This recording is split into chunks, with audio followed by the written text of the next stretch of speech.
Assalamualaikum warahmatullahi wabarakatuh. Kembali lagi ke Eja Channel. Halo kawan-kawan, halo semuanya. Saya ucapkan banyak terima kasih pada kawan-kawan yang telah mengklik dan menonton video kami. Di kesempatan kali ini kita sedang berjalan-jalan di lahan cabai dan lahan kemangi, di mana lahan cabai ini alhamdulillah untuk saat ini di bulan puasa kita sudah melakukan proses pemanenan, dan alhamdulillah kawan-kawan bisa lihat sendiri cabenya begitu lebat, begitu banyak.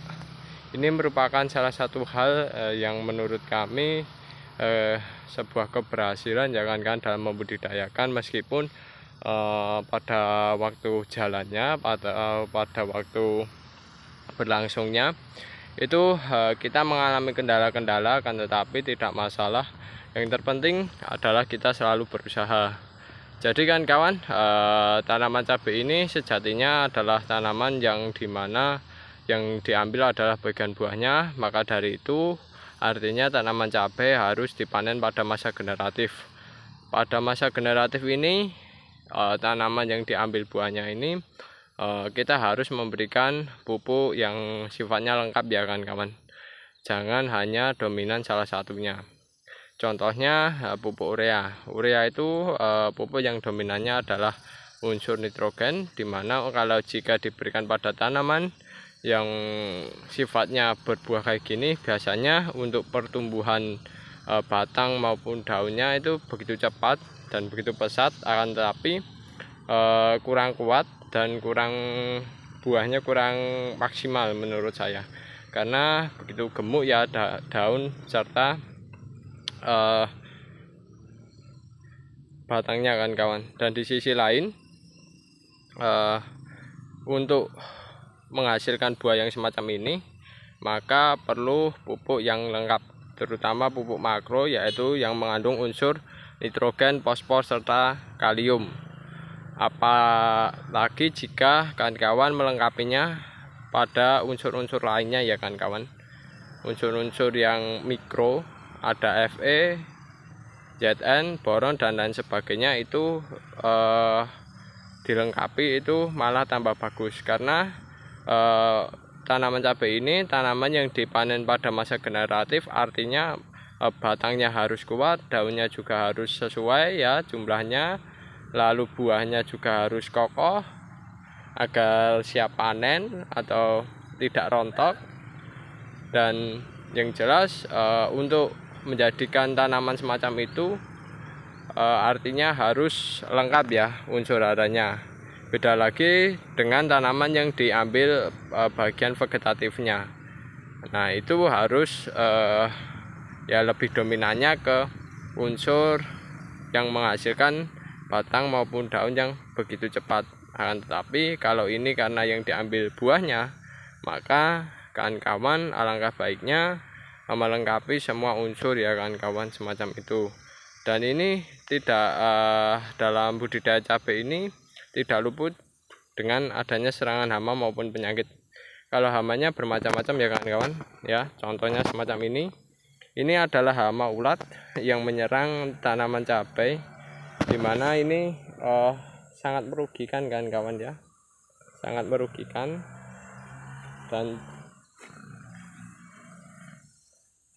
Dan seharusnya cabai itu menghasilkan buah, kan tapi kayak gini kan kawan, berlubang akibat dimakan ulat semacam itu. Dan ini bukti ya, ini unsurnya masih kurang. Nah ini serangan hama ya, selain dia juga bisa tanaman cabai itu rontok jika terkena serangan hama kayak gini, nanti nilai jualnya semakin rendah kan kawan. Oleh sebab itu pengendalian secara hama ya, pengendalian untuk hamanya bisa kan lakukan. Pengendalian hama sendiri itu bermacam-macam, ada yang mekanik, biologi, lalu ada yang kimiawi dan lain sebagainya.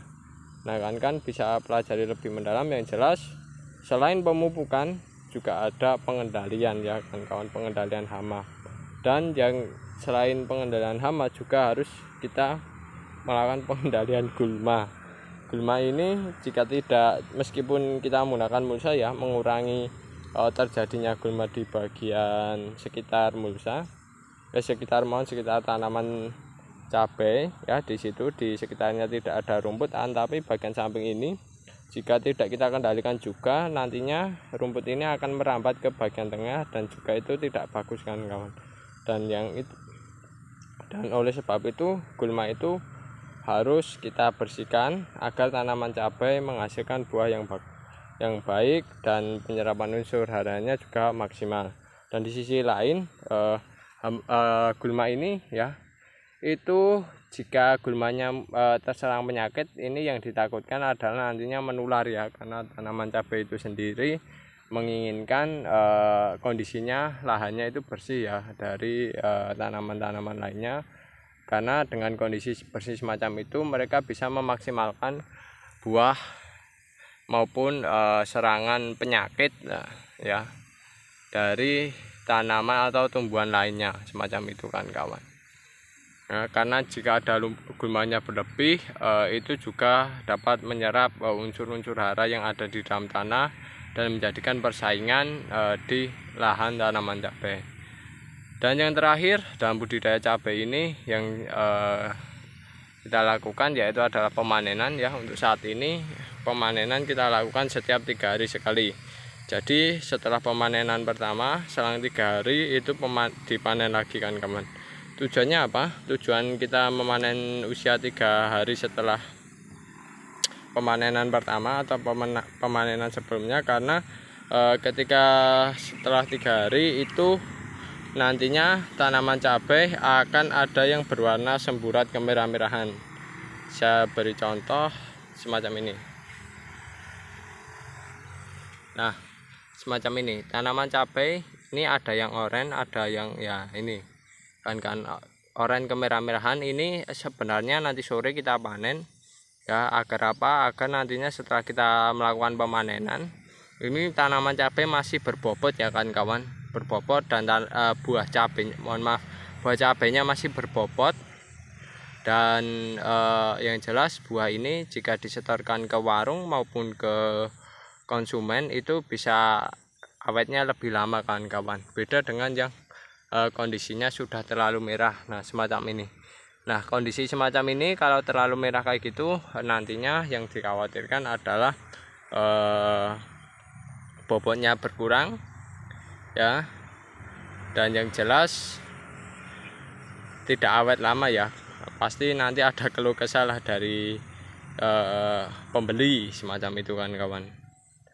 Oke, itu dulu informasi mengenai updatean kegiatan kami ya cabai untuk saat ini. Semoga informasi tadi bermanfaat. Jika ada kekurangan maupun kesalahan dalam pembuatan video kami, mohon maaf yang sebesar-besarnya, dan jangan lupa dukung channel kami dengan tekan tombol subscribe serta share jika ilmunya bermanfaat. Oke kawan-kawan, sekian, terima kasih. Wassalamualaikum warahmatullahi wabarakatuh.